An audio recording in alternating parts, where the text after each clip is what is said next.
Harlan said he was hungry, and I've heated up all of these Thanksgiving leftovers from yesterday, and then he said he'd be right back, and now I have not been able to find him.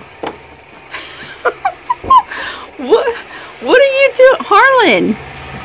Harlan, honey. Oh, hey, honey. What are you doing? Well, yeah, with 25% off everything in your Etsy shop, I'm trying to help you fulfill all these orders. Oh my look, gosh. I made 3 mystery quilts. What? Yeah, and look, I made all these Oh mug my rugs glory. just this morning. Whoa. And look, stockings. Aww. All you have to do is mail them out. Am I not the best husband? Honey.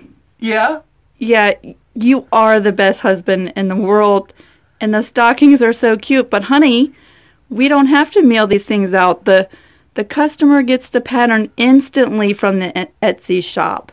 And they get the fun part of making all these things themselves. Oh.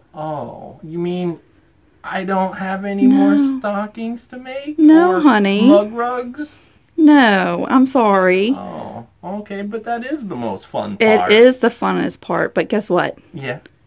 There's turkey in the house. All right, let's go eat. Okay, let's go.